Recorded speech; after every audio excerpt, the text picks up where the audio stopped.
The best thing that you can do is learn how to edit and learn how to edit on Avid. Knowing what you want to do with the finished product informs anything else that you go off to do. You go off to write, direct, whatever. You know how you want to come together in the edit. And I think that that is absolutely key.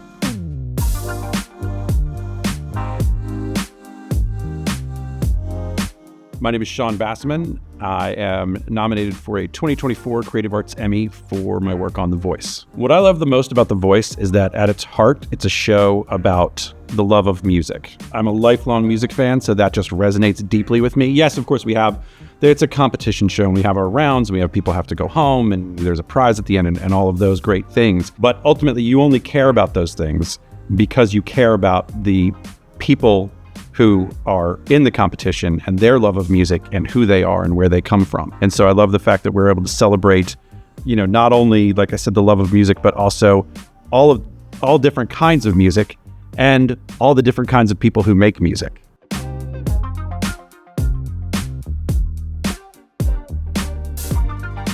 We chose this episode because it's our battle premiere, which is very different from the iconic Voice blind auditions where they push the button and they turn the chair. In the blind auditions, we're telling everybody's backstory. So everybody's story is a little bit different. Everybody has different beats to their life story. Once we hit the battle rounds, everybody essentially has the same story beats. They meet their partner, they rehearse with their coach, they get comments from the coach and coaching from the coach, and then they perform the comments about their performance, and there's a decision made. Everybody has those same things.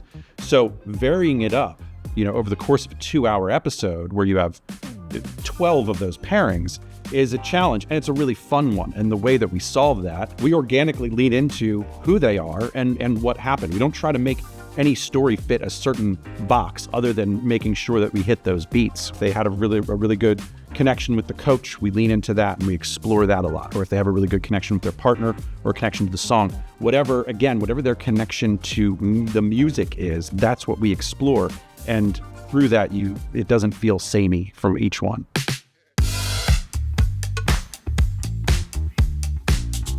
The other big challenge that we have with the battles is it's a lot of information that we have to get through in a very, very short period of time. There are just certain things that we have to get through to the audience, and balancing getting through that information, but also living in the rehearsal room and being able to experience what it's really like to rehearse with this famous coach, for this person who is, coming up through the industry. We try to strike a nice balance of getting the information out and also making you feel like you're living it with them.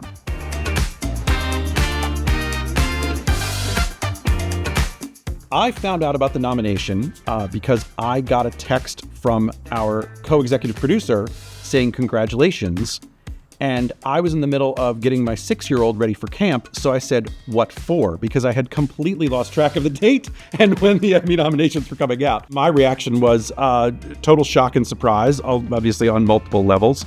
But obviously being very grateful to be nominated, very grateful to be, acknowledged by the Academy. The reaction to the nomination from my friends and family, most of them don't work in the industry. They don't have a lot of ties to the industry. So for them, for us, it's really cool. For them, it's like really super duper cool, like astronomically cool, which is always fun to experience.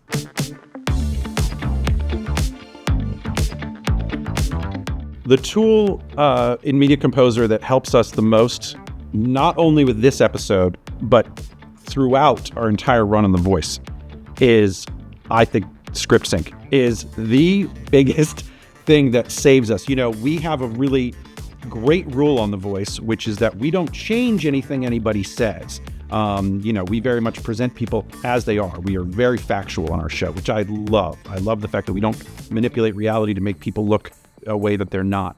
But they are still human beings, and human beings can be long-winded, as I am probably being long-winded right now. In order to truncate them, but still keep true to what they say, Script Sync is an invaluable tool to be able to, sort of say, okay, he talked about his mom over here, he talked about it more concisely over here, find all of those bits quickly and get them, into a shape that makes sense and honors who the person truly is and what they were truly saying. I feel very comfortable saying that on The Voice, we really stretch Media Composer to its absolute limits. One of the key things for us is just the absolute rock solid stability, dependability I know when I start my machine up in the morning, it's going to start. And I'm going to be able to edit with it. And it is going to do what I am asking it to do reliably. I don't know of another show that has this many Avid seats and that can, I can't think of anything else that could support reliably, dependably, day in and day out, up against massive deadlines, up against air.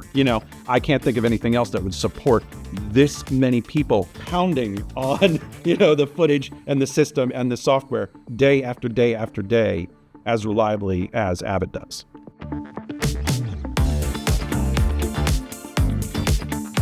I get asked quite frequently by people, my nephew was interested in going to film school or interested in TV or, video production, whatever, this person is, that person is. And they always say, like, what's the best piece of advice that you could give somebody who wants to, enter into the business? I always advise them, I say, the best thing that you can do is learn how to edit and learn how to edit on Avid. And because of the fact that knowing what you want to do with the finished product informs anything else that you go off to do. You go off to write, direct, whatever. You know how you want it to come together in the edit. And I think that is absolutely key.